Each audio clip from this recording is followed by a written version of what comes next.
Protected areas in Sabah, such as the Langkayan and Sipadan protected areas, have shown the benefits of fully protected reserves. But fully protected reserves must at first recover from overfishing and habitat degradation before it can act as a provider to adjacent areas. The recovery rate will depend on the current level of overfishing and habitat degradation of the reserves. Fishing activities must also be managed to ensure sustainability of fisheries in these areas. Therefore, the establishment of Tun Mustapha Park is very timely. The park will be a vehicle to ensure better protection and management of the rich biodiversity and resources in the northern region of Sabah.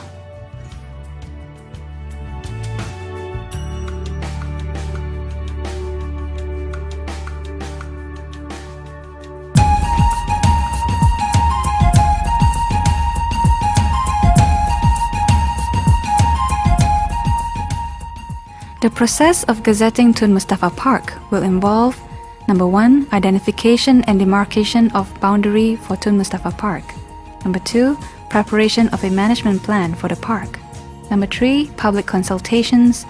And number 4, publication of gazettement of Tun Mustapha Park in the Warta Kerajaan or Government Gazette.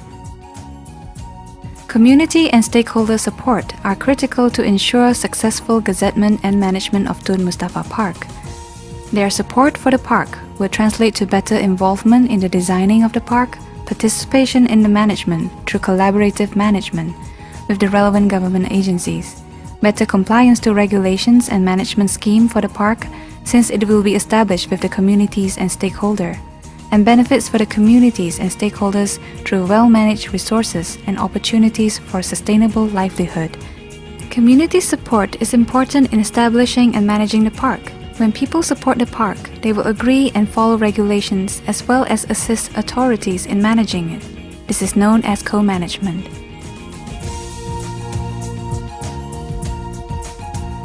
WWF Malaysia has identified 4 strategies to build community and stakeholder support for Tun Mustapha Park.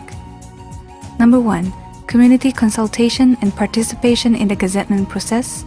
Number 2, demonstration of benefits of marine protected area.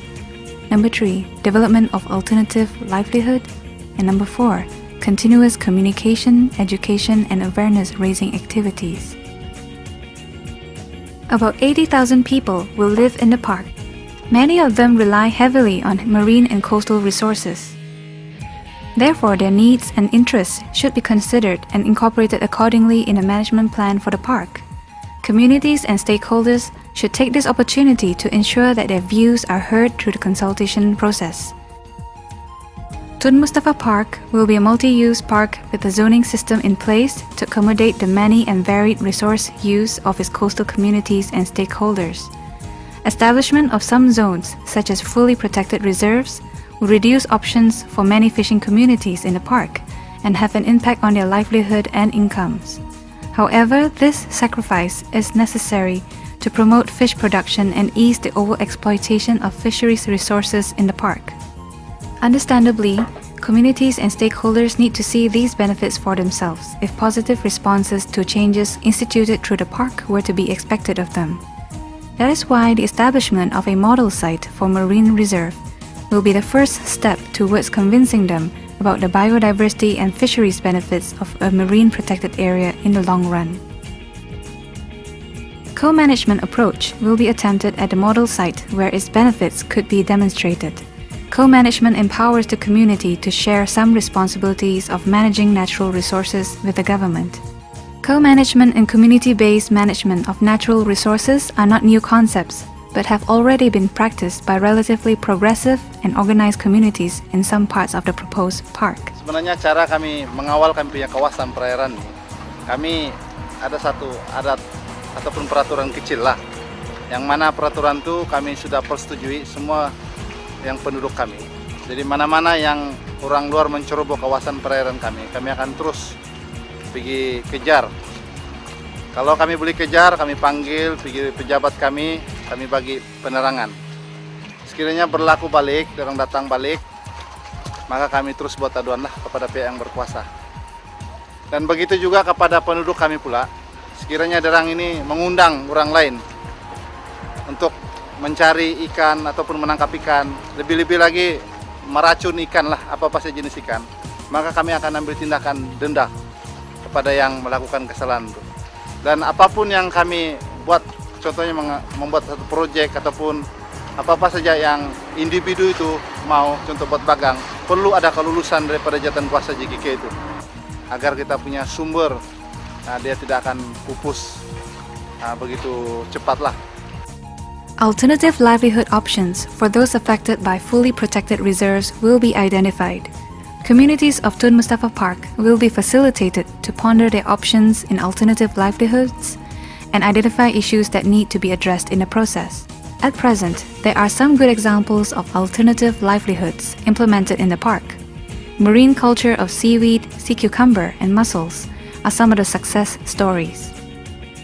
Accompanying all these strategies in building support for Tun Mustapha Park are continuous communications, education, and awareness raising to ensure wide dissemination of information, advocacy at various levels, and capacity building and training for various levels of stakeholders.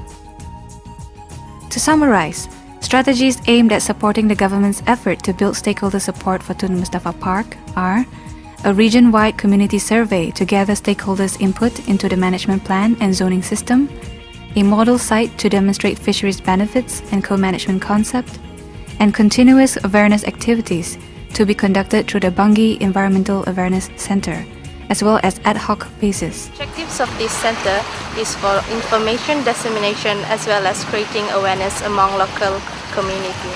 The target audience of this center are local communities as well as government servants serving in Bangi. Awareness activities are carried out every month actively since January 2005. Ultimately, the goals of Tun Mustapha Park are to ensure long-term sustainability of fisheries and maintenance of marine ecological integrity of this wonderful marine heritage, as well as the preservation of unique cultural heritage of its various ethnic groups.